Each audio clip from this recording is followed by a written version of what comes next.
नमस्कार, बहुत स्वागत है आपका सुबह 7 बजे की इस खास बुलेटिन में। मैं हूं आपके साथ अवंतिका श्रीवास्तव। रुक करेंगे आज की तमाम बड़ी खबरों का और सबसे पहले दुर्ग से एक बड़ी जानकारी। 7 अगस्त को प्रधानमंत्री नरेंद्र मोदी भिलाई आने वाले हैं। आईआईटी भिलाई के 2 फ्लाईओवर का लोकार्पण करने के लिए पीएम का ये दौरा। चरौदा में रेलवे के सोलर पार्क का भी लोकार्पण वो कर सकते हैं उसी दौरान। पीएम मोदी का कार्यक्रम लगभग तय ही माना जा रहा है।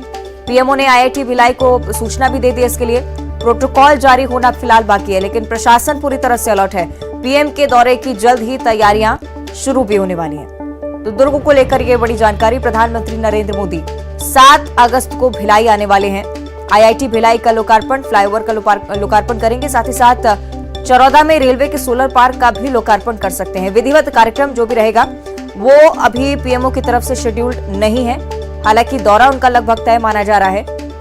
इसके लिए आईआईटी भिलाई को भी सूचित किया जा चुका है और साथ ही साथ प्रशासन भी अलर्ट मोड पर है। प्रोटोकॉल जारी होना फिलहाल अब बाकी। पीएम के दौरे की तैयारियां भी जल्द ही शुरू होंगी, क्योंकि बीजेपी की तरफ से भी इस पर जोर दिया जाएगा कि प्रधानमंत्री नरेंद्र मोदी के दौरे को कहीं ना कहीं विधानसभा चुनाव के दौरान भी इसे जोड़कर देखा जा सके और पार्टी को इसका सबसे ज्यादा फायदा हो सके। ये बीजेपी के नेता लगातार कवायद करते रहेंगे और इसी के मद्देनजर पीएम का ये दौरा बहुत महत्वपूर्ण। हालांकि आईआईटी भिलाई का लोकार्पण करने वाले हैं, फ्लाईओवर का लोकार्पण करने वाले हैं। हो सकता है कि तमाम अन्य विकास कार्यों की सौगात भी छत्तीसगढ़ के नाम हो। आईआईटी भिलाई के साथ साथ 2 फ्लाईओवर का लोकार्पण प्रधानमंत्री 7 अगस्त को करेंगे।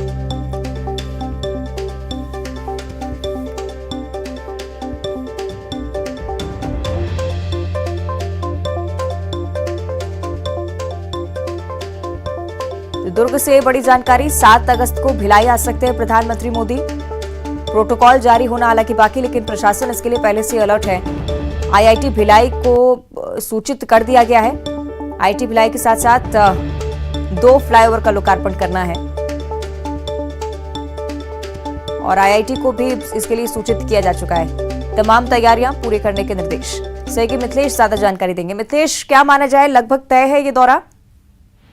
निश्चित रूप से अवंतिका, लगभग प्रधानमंत्री का आगमन तय है। ये पहले जून में आने वाले थे, लेकिन जून में आईआईटी का काम पूरा नहीं होने के कारण उनका यहाँ आगमन टल गया था। लेकिन अब ये माना जा रहा है कि 7 अगस्त को वे भिलाई आ सकते हैं। आईआईटी का लोकार्पण करेंगे और साथ ही सुपेला और पावर हाउस भिलाई में बने फ्लाईओवर का भी ये लोकार्पण करेंगे। साथ ही जो रेलवे के द्वारा चरौदा में बनाया गया है सोलर का, वहां पर भी उसका उद्घाटन कर सकते हैं।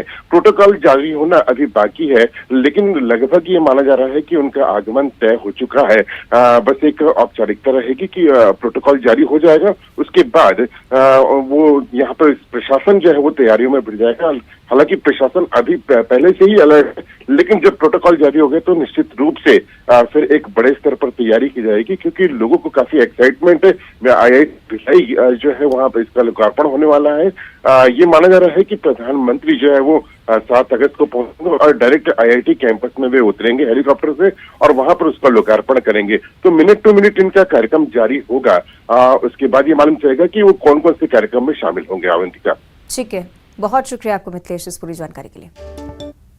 और अब रायपुर से अगली बड़ी खबर, जहां आज 2 जिलों के दौरे पर मुख्यमंत्री भूपेश बघेल रहने वाले हैं। दुर्ग और जगदलपुर के दौरे पर रहेंगे। रायपुर से जानकारी सामने आ रही है। भूपेश बघेल बस्तर में संभागीय सम्मेलन में शिरकत करने वाले हैं। पाटन में कई विकास कार्यों की सौगात भी देंगे। तो ये मुख्यमंत्री भूपेश बघेल के आज के कार्यक्रमों को लेकर ये जानकारी। आज जगदलपुर और दुर्ग के दौरे पर मुख्यमंत्री भूपेश बघेल संभागीय सम्मेलन कांग्रेस का बस्तर में, जिसका आगाज आज से हो रहा है। 12 विधानसभा क्षेत्रों में पहुंचकर कार्यकर्ताओं से मुलाकात का कार्यक्रम और संभागीय बैठक भी मुख्यमंत्री लेंगे। पाटन में कई विकास कार्यों की सौगात भी देने वाले हैं। दुर्ग और जगदलपुर आज मुख्यमंत्री भूपेश बघेल पहुंचेंगे। और जब जब किसी जिले के दौरे पर रहते हैं, निश्चित ही सौगातों का दिन भी उस जिले के लिए हो जाता है, क्योंकि कई विकास कार्यों का ऐलान भी मुख्यमंत्री करते हैं। हो सकता है कि दुर्ग और जगदलपुर के लिए भी कुछ ऐसे ऐलान आज सामने आए। हालांकि राजनीतिक दृष्टि से ये दौरा बहुत महत्वपूर्ण। बस्तर में कांग्रेस का जो मंथन है उसका आगाज आज से। प्रदेश प्रभारी कुमारी शैलजा का भी पहुंचना होगा और संभाग स्तरीय बैठक लगातार कांग्रेस की तरफ से अब तेज होती हुई। बस्तर पर फोकस, सिलसिलेवार हर विधानसभा सीट को लेकर संभाग स्तरीय बैठक भी मुख्यमंत्री लेने वाले हैं। फिलहाल दुर्ग और जगदलपुर के दौरे को लेकर ये जानकारी साझा की गई है। तो आपको बता दें कि दुर्ग और जगदलपुर में पहुंचेंगे मुख्यमंत्री भूपेश पटेल। संभागीय सम्मेलन में शिरकत करेंगे बस्तर के। पाटन में कई विकास कार्यों की सौगात भी देने वाले हैं। कई ऐसे ऐलान हो सकते हैं जिनसे सीधे जनता को लाभ हो। राजनीतिक दृष्टिकोण से भी ये दौरा बहुत खास, क्योंकि बस्तर में सिलसिलेवार मंथन करने वाली है कांग्रेस पार्टी, जिसके लिए तमाम तैयारियां पहले ही पूरी हो चुकी थी। घोषणा भी पहले हो चुकी थी कि हर संभाग पर पहुंचेंगे तमाम बड़े नेता, आला नेता, और यहां पर मंथन करेंगे आगामी विधानसभा चुनाव को लेकर। संभाग स्तरीय बैठक होगी। जमीनी हकीकत से रूबरू होने की कोशिश कह सकते हैं इसे। हालांकि आज दुर्ग और जगदलपुर जब मुख्यमंत्री पहुंचेंगे, कई विकास कार्यों की सौगात भी दे सकते हैं। ये भी जानकारी, यानी कि जनता के लिए भी लाभ दे सकता है उनका ये दौरा, क्योंकि कई बार हमने देखा है जब मुख्यमंत्री भूपेश बघेल लोगों से रूबरू होते हैं, आम जनता जब उनसे कोई मांग रखती है, ऑन द स्पॉट निराकरण की कोशिश भी, और साथ ही साथ उनकी मांगों पर भी लगातार वो काम करते आ रहे हैं। सहयोगी ममता इस पर हमें ज्यादा जानकारी देंगी। ममता, दुर्ग और जगदलपुर पहुंचेंगे आज मुख्यमंत्री, क्या कुछ कार्यक्रम रहेंगे सिलसिलेवार?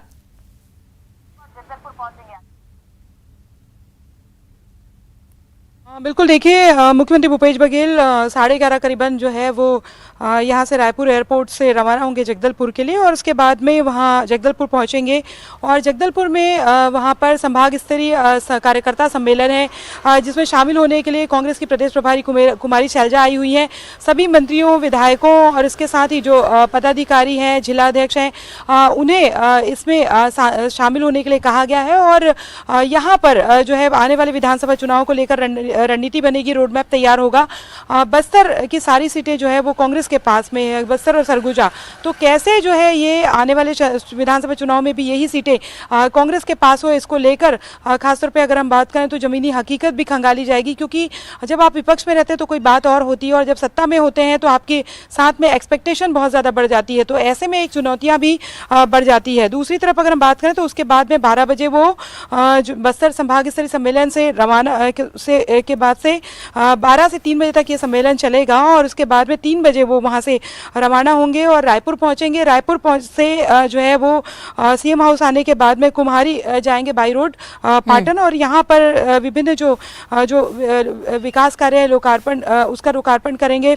बड़े तरिया का लोकार्पण कार्यक्रम है, यानी कि बड़ा तालाब वहाँ पर जो है वो बनाया जा रहा है। इसके साथ ही विभिन्न जो विकास कार्य हैं उनका लोकार्पण और भूमि पूजन करेंगे। और इस म्यूजिकल फाउंटेन जो म्यूजिकल फाउंटेन है उसके शुभारंभ के कार्यक्रम में भी शामिल होंगे। तो ये मुख्यमंत्री भूपेश बघेल के कार्यक्रम हैं, यानी कि कांग्रेस पार्टी संगठन के भी कार्यक्रम में शामिल होंगे, और जो सरकार जो भेंट मुलाकात कार्यक्रम है उसमें भी शामिल होंगे। तो आज का दिन अगर हम बात करें तो खासतौर पे कार्यकर्ताओं के लिए भी काफ़ी इम्पोर्टेंट है, और क्योंकि बस्तर में और क्या चीज़ें हो सकती है, विधानसभा चुनाव को काफ़ी कम समय रह गया है, और जाहिर तौर पे इस तरह के जो सम्मेलन होते हैं, इससे बस्तर से जो शुरुआत हो रहा है सम्मेलन का, इसका मतलब ये कहा जा सकता है कि चेहरों पर भी खासतौर पे अगर हम बात करें तो उस पर भी बात की जाएगी कि क्या आने वाले समय में जनप्रतिनिधि जो है उनका काम किस तरीके से है। कुमारी शैलजा भी जो है पूरी जानकारी लेंगी। जी ठीक है, बहुत शुक्रिया आपका ममता इस पूरी जानकारी के लिए। देखना होगा कि राजनीतिक दृष्टिकोण से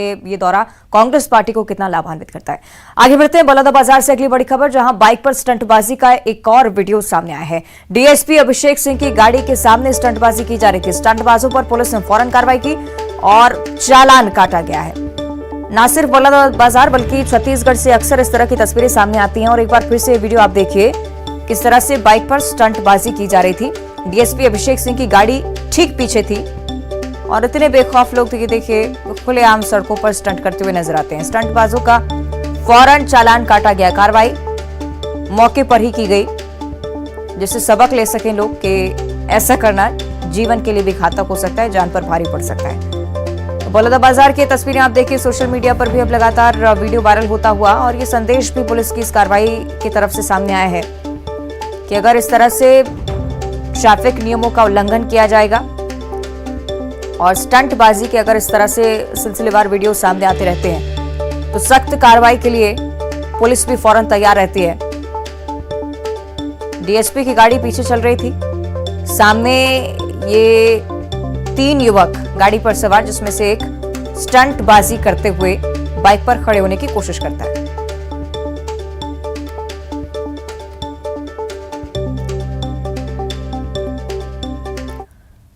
और अब टीकमगढ़ से अगली बड़ी खबर, जहां कपड़े की दुकान में भीषण आग लग गई है। शॉर्ट सर्किट से आग लगी है। जतारा इलाके की ये पूरी घटना बताई जा रही है और आग से काफी नुकसान भी हुआ है। कपड़े की दुकान बताई जा रही है जहां पर आग लगी, शॉर्ट सर्किट के चलते आग लगी है। इस बारे में जानकारी सामने आ चुकी है। जतारा इलाके की पूरी घटना है। तस्वीरें आपकी टीवी स्क्रीन पर। मौके पर अफरा तफरी बनी और उसके बाद फौरन फायर ब्रिगेड की टीम को सूचित किया गया। इस इलाके में आगजनी की घटना हुई है। उसके बाद जैसे ही टीम पहुंची, कड़ी मशक्कत के बाद आग पर काबू पाया जा सका। लेकिन उससे पहले की भीषण तस्वीरें आप देखिए। आग की लपटें ऊंची उठती हुई, हालांकि आसपास जितने भी लोग मौजूद थे, फौरन कोशिश की गई कि आग पर काबू पाया जा सके। हालांकि दमकल की गाड़ी जब तक पहुंची, लाखों का नुकसान हो चुका था।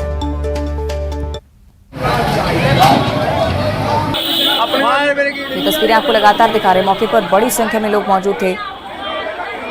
डर का माहौल भी, हालांकि फौरन सूचित करने पर दमकल की टीमें यहां पर पहुंची। कड़ी मशक्कत के बाद आग पर काबू पाया जा सका। इधर हरदा जिले के रहटगांव थाना के सोडलपुर में चलते सवारी ऑटो में आग लग गई। शॉर्ट सर्किट के चलते ऑटो की वायरिंग में आग लगी थी और सूचना पर दमकल विभाग की टीम भी पहुंची। तब तक ऑटो जलकर राख हो चुका था। इस दौरान ऑटो में बैठी सवारियां जैसे तैसे कूदकर अपनी जान बचाती हुई नजर आई। ये तस्वीरें आप देखिए मौके की। कई लोग इस ऑटो में सवार थे, लेकिन अचानक से वायरिंग में शॉर्ट सर्किट के चलते पूरे ऑटो को आग ने अपनी चपेट में ले लिया। राहत भरी बात यह है कि जनहानि नहीं हुई। सभी लोग जो इस ऑटो में सवार थे सुरक्षित बाहर आ गए।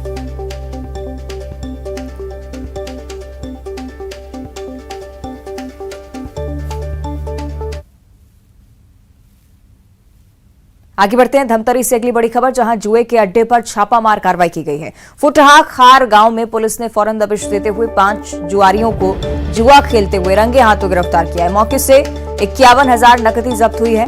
पुरूद थाना पुलिस की तरफ से बड़ी कार्रवाई।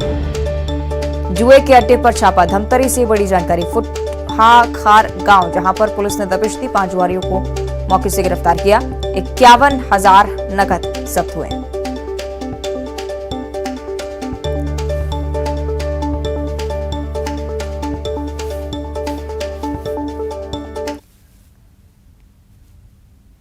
और अब बात करेंगे राजधानी रायपुर की, जहां सफाई कर्मियों की हड़ताल का आज दूसरा दिन है। कर्मचारी वेतन न मिलने की वजह से काफी परेशान हैं और अब नाराजगी जाहिर कर रहे हैं। पिछले 3 महीने से वेतन नहीं मिला है।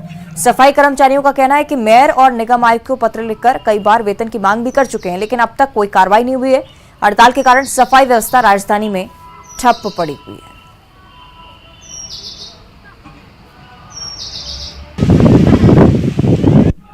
तो आज सफाई कर्मियों की हड़ताल का दूसरा दिन। वेतन की मांग लगातार कर रहे हैं और उसी की वजह से हड़ताल लगातार जारी है।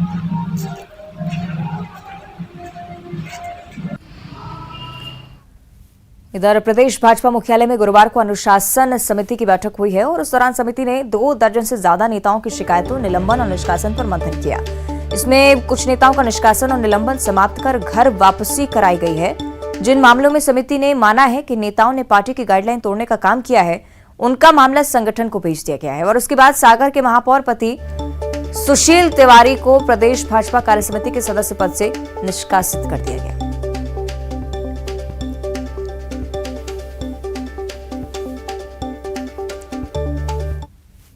और राजधानी भोपाल का हम जिक्र करेंगे, जहां हाल ही में गौरव दिवस मनाया गया और इसी दौरान सीएम की तरफ से एक बड़ा ऐलान सामने आया है। भोपाल में नया क्रिकेट स्टेडियम बनेगा। मुख्यमंत्री की तरफ से बड़ा ऐलान। अंतर्राष्ट्रीय स्तर का एक क्रिकेट स्टेडियम होगा। सीएम शिवराज ने क्रिकेट स्टेडियम बनाने की घोषणा कर दी है। तो भोपाल वासियों के लिए ये एक बड़ी सौगात। ऐलान हो चुका है मुख्यमंत्री की तरफ से। जल्द ही निर्माण कार्य शुरू होगा, भूमि पूजन का काम शुरू होगा। अंतर्राष्ट्रीय स्तर का क्रिकेट स्टेडियम राजधानी में बनकर तैयार किया जाएगा।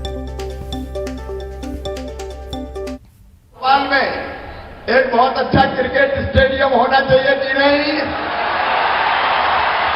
सब तैयार है तो भोपाल में इंटरनेशनल स्तर का एक क्रिकेट के स्टेडियम का निर्माण किया जाएगा। और भोपाल के गौरव दिवस पर मनोज मुंतशिर की तरफ से भी एक मांग रखी गई। गीतकार मनोज मुंतशिर, जिन्होंने सीएम से भी मांग की है कि भोपाल का नाम बदलकर भोजपाल किया जाए। ये उनकी तरफ से मांग भोपाल के गौरव दिवस कार्यक्रम के दौरान ही रखी गई।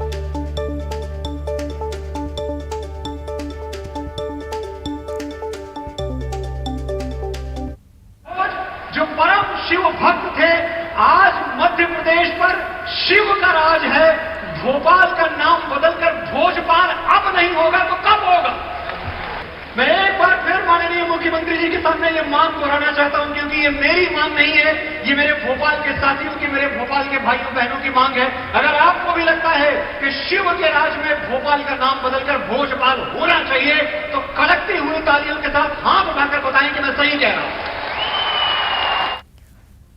इधर नेपाल के प्रधानमंत्री पुष्प कमल दहल प्रचंड 2 दिनों के दौरे पर आज इंदौर आने वाले हैं और इंदौर एयरपोर्ट पर सीएम शिवराज सिंह चौहान उनकी अगवानी करेंगे। आज वो उज्जैन भी जाएंगे, महाकाल के दर्शन करेंगे, साथ ही महाकाल लोक का भी भ्रमण करने वाले हैं। नेपाली पीएम के सम्मान में सीएम शिवराज होटल मैरियट में रात्रि भोज देंगे। प्रचंड इंदौर में ठोस अपशिष्ट प्रबंधन संयंत्र के कार्यों का जायजा भी लेने वाले हैं।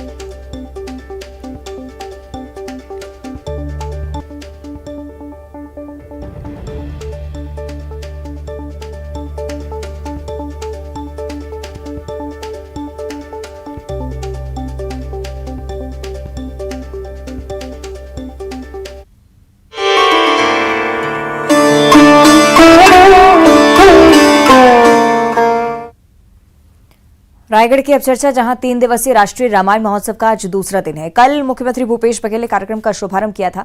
महोत्सव में देश विदेश और छत्तीसगढ़ के राम भक्त अपनी कला के लोगों को मंत्र मुग्ध करते हुए नजर आए। कंबोडिया, इंडोनेशिया, केरल, मध्य प्रदेश, महाराष्ट्र, ओडिशा, उत्तराखंड, असम, गोवा, झारखंड और कर्नाटक के कलाकार अपनी प्रस्तुति दे रहे हैं। राष्ट्रीय रामायण महोत्सव को संबोधित करते हुए मुख्यमंत्री ने कई बातें भी रखी। उन्होंने कहा कि हमने महोत्सव का नाम भले ही राष्ट्रीय रामायण महोत्सव दिया है, लेकिन यहाँ विदेशों का दल भी मौजूद है।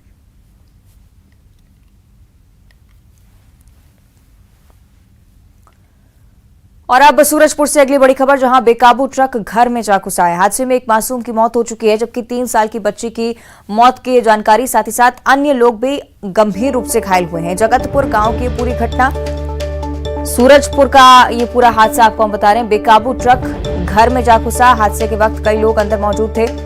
एक मासूम की मौत की खबर सामने आ रही है। 3 साल की मासूम जिसकी इस हादसे में जान चली गई है। 3 अन्य लोग गंभीर रूप से घायल हुए हैं। अस्पताल में लगातार इलाज जारी। जगतपुर गांव की पूरी घटना है।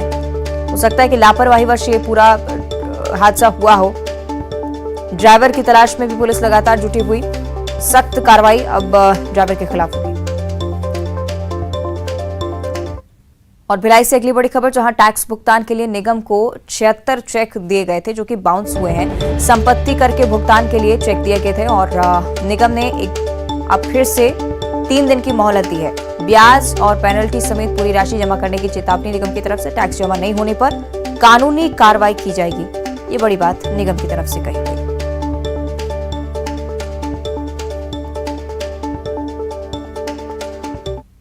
और आइए अब देखते हैं 25 सेकंड में खबर।